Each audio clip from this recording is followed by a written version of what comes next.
নমস্কার, রান্না বাই রত্নাতে আপনাদের সকলকে স্বাগতম।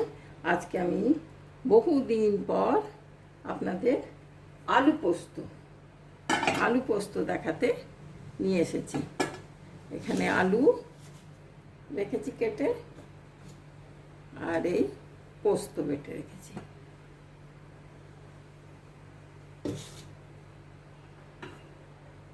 আলু পোস্ত তো খেতে সব ভুলেই গেছি, এমন পোস্তর দাম হয়েছে।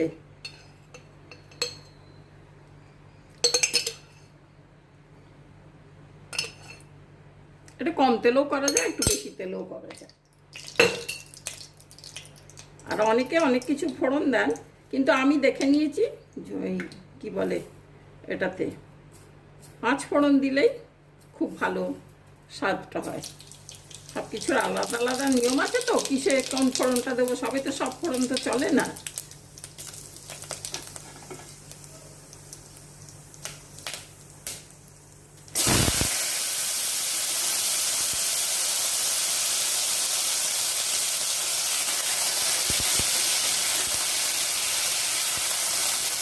শুকনো লঙ্কা দিয়ে দিলাম আর 5 ফোড়ন দিয়ে এই আলুটা তেলে রেখে চাপা দিয়ে ভাজবো। পরিমাণ নুনটাও দিয়ে দিই আপনি, তাহলে আলুটা গলে গলে যাবে। এবারে ঝিঙেও উঠেছে, ঝিঙে পোস্ত হবে। এটা গরমকালেরই খাওয়া, শীতকালে অত ভালো লাগে না। আলু পোস্ত বলুন, ঝিঙে পোস্ত বলুন, পোস্তটা শীতকালে। আর এটা বেসিক্যালি বর্ধমান জেলা, ওদিকে বাঁকুড়া এইসব দিকে হতো তো বেশি, আর হয় মানে হতো। এখন কি হয় জানি না, শুনেছি তো সব পুড়িয়ে ফেলেছে, খেয়েছে করেছে।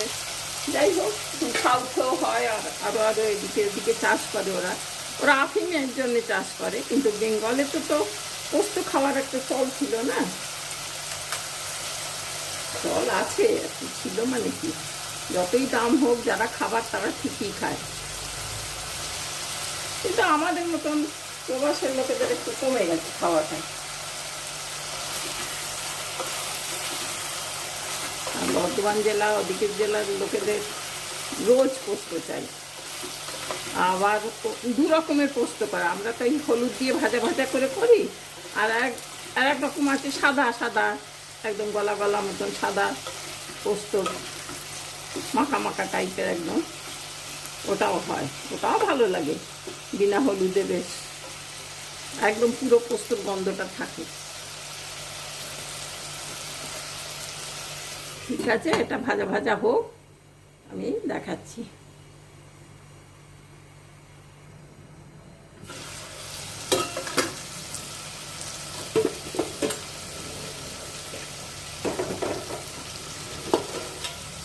এরপর একটু লঙ্কা দিই,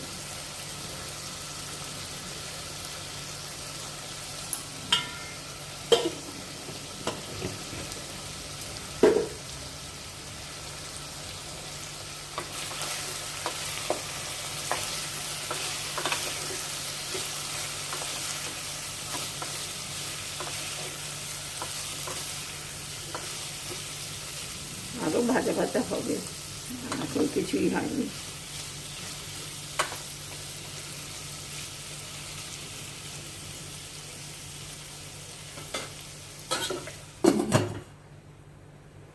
জোর করে দিলাম।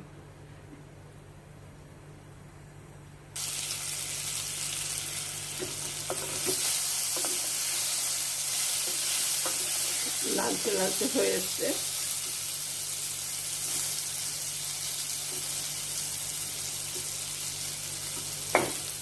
সেদ্ধ হয়নি, কিন্তু সেদ্ধটা এখনো হয়নি।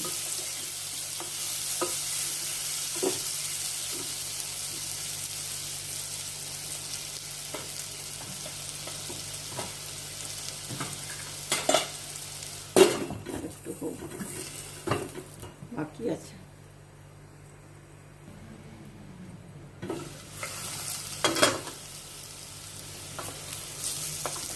যারা মিষ্টি দিতে চান তারা একটু মিষ্টি দেবে।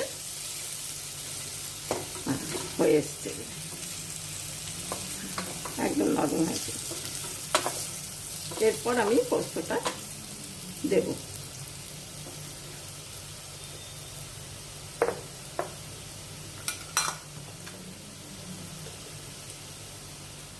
আর একটু কাঁচা পোস্ত বাটা রাখতে হবে, কারণ আমার বাড়ির ছেলেপুলেরা সব পেঁয়াজ দিয়ে কাঁচা পোস্ত খেতে খুব পছন্দ করে ভাতে, সেই একটু রাখছি।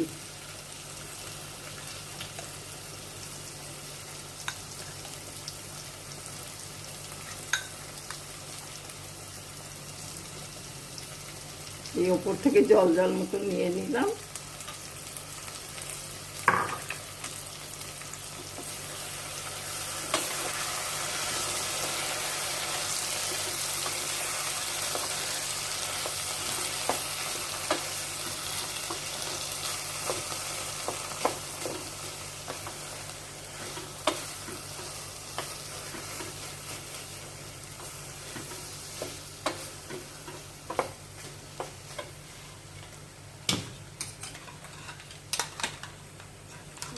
মিক্সিটাতে একটু ধুয়ে জল দিয়েছিলাম, জলটা দিয়ে দিলাম।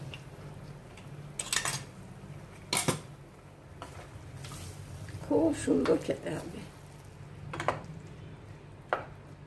ভাতে মেখে যা ভালো লাগে না পোস্ত।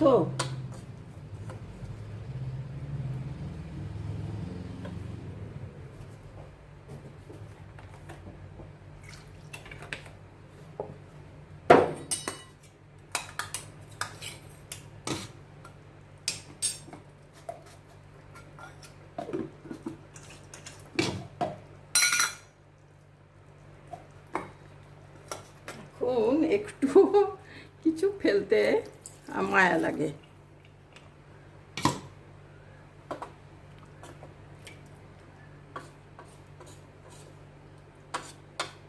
ঠিক আছে, এটা হোক, জলটা শুকিয়ে গেলেই হয়ে যাবে। অল্প একটু চিনি দিয়ে দিতে পারি, আবার নাও দিতে পারি, আপনারা দেবেন যারা পছন্দ করেন। একটু নুন খরা খরা অনেক সময় লাগে তো। ঠিক আছে, হোক।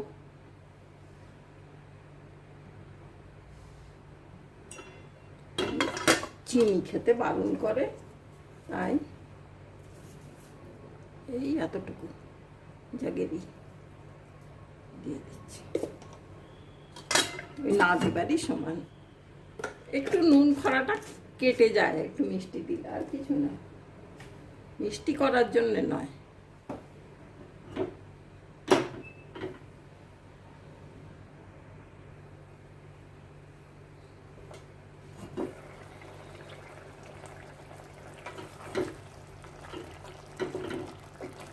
আর একটু জল শুকোবে। আলু একদম গলে গেছে, কিন্তু জলটা একটু পাতলা আছে। এরমও গলা গলাও অনেকে রাখে ঝোল ঝোল, আমরা একটু শুকনো শুকনোই খাই।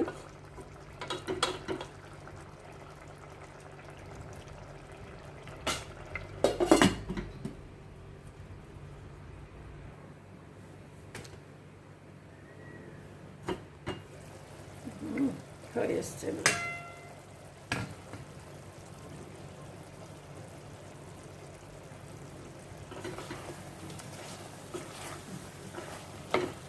ভালো।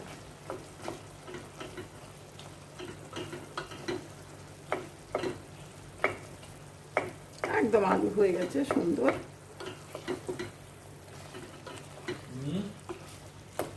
আলু খুব সুন্দর হয়ে গেছে, গলে গেছে।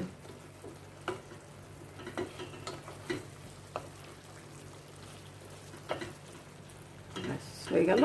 এবার আমি এটাকে চাপা দিয়ে রেখে দিই।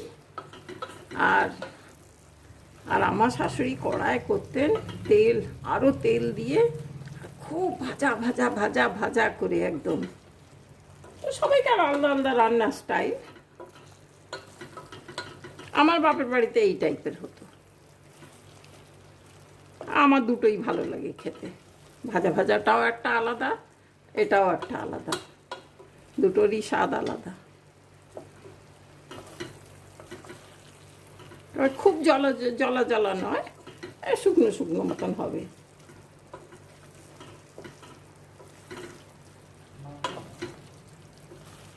হয়ে গেল।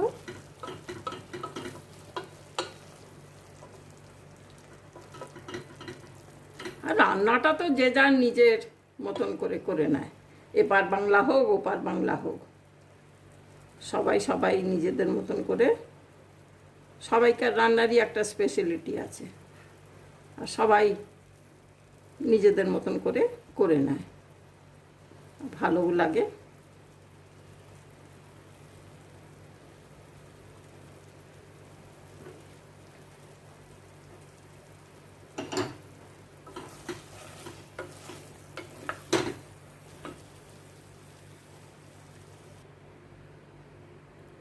এই যে এবার ঢেলে বাটিতে রাখলাম, হয়ে গেল। তাহলে ভাই আজকে নমস্কার, আপনারা ভালো থাকবেন সবাই, আশা করি আপনাদেরও ভালো লাগবে। সবাই আলু পোস্ত করে, আলু পোস্ত তো বাঙালিদের প্রিয় খাদ্য। এই নন বেঙ্গলিদের জিজ্ঞেস করবেন, দেখবেন বাঙালিরা আলু পোস্ত, যেরকম রসগোল্লা, কষা মাংস যেরকম বলে, সেরকম আলু পোস্তটাও ফেমাস বাঙালিদের জন্য। ঠিক আছে, তাহলে আজকে আসি ভাই, নমস্কার, থ্যাংক ইউ।